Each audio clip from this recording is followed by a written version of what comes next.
आज के इस क्लास में कक्षा 10वीं के सभी विद्यार्थियों के लिए हिंदी के इम्पोर्टेंट क्वेश्चन आज की इस क्लास में मैं आपके लिए लेके आई हूँ।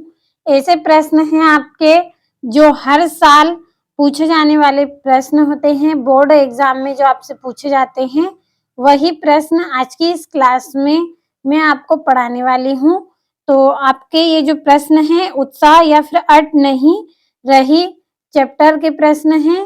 तो जितने भी इम्पोर्टेंट प्रश्न मैं आपको इस वीडियो में बताने वाली हूँ, सभी को आपको अच्छे से कंप्लीट करना है ताकि एग्जाम में आप अच्छे से अच्छे अंक प्राप्त कर सके।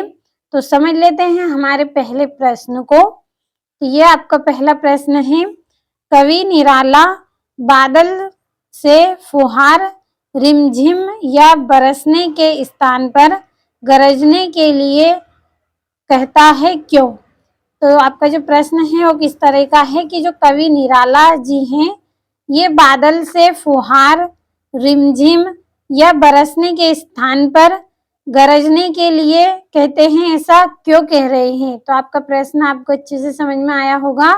कवि निराला जी हैं वो बादल से क्या कह रहे हैं कि फुहार या रिमझिम बरसने के स्थान पर क्या कह रहे हैं? गरजने की कह रहे हैं, तो ऐसा क्यों कह रहे हैं? दूसरा प्रश्न है आपका, कविता का शीर्षक उत्साह क्यों रखा गया है? जो कविता है उसका शीर्षक उत्साह क्यों रखा गया है? तो ये आपके दो इम्पोर्टेंट प्रश्न हैं। तीसरा प्रश्न है आपका, कवि की आंख फागुन की सुंदरता से क्यों नहीं हट रही है? क्या है तीसरा प्रश्न आपका? कवि हैं, कवि की जो आंखें हैं, जो फागुन की सुंदरता होती है उससे क्यों नहीं हट रही है? तो इस क्लास में मैं आपको प्रश्न पढ़ा रही हूँ केवल।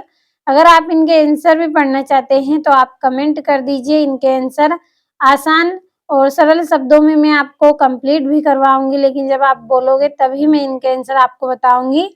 और अगर आप कर सकते हैं जो आपको स्कूल में बताए होंगे उस तरह से आप कंप्लीट कर ले, और अगर चाहते हैं कि मैं आपको इनके आंसर और भी आसान भाषा में बताऊं तो आप बोलोगे तो मैं इनके आंसर भी आपको बताऊंगी। तब तक आप इन प्रश्नों को ही कंप्लीट करें। तो अगला प्रश्न क्या है आपका? चौथा, फागुन में ऐसा क्या होता है जो बाकी ऋतुओं से भिन्न होता है? यानी कि जो फागुन जो ऋतु होती है फागुन के माह की, उसमें ऐसा क्या होता है जो बाकी ऋतुओं में नहीं होता है, यानी कि बाकी ऋतुओं से भिन्न होता है, अलग होता है, तो ऐसा क्यों होता है?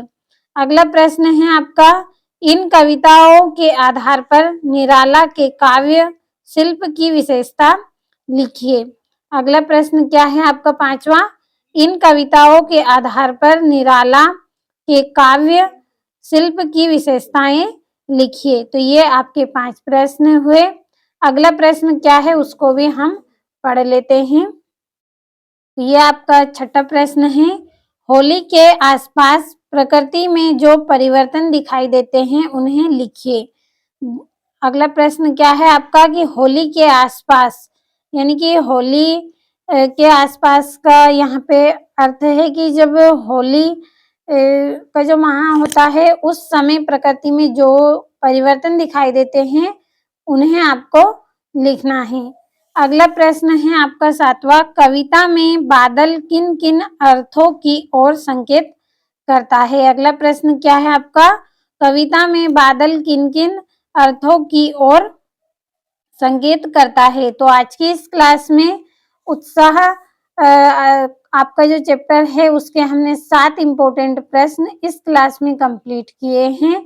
तो एग्जाम में बहुत ही इम्पोर्टेंट होते हैं ये प्रश्न। सभी प्रश्नों को आपको अच्छे से कंप्लीट कर लेना है।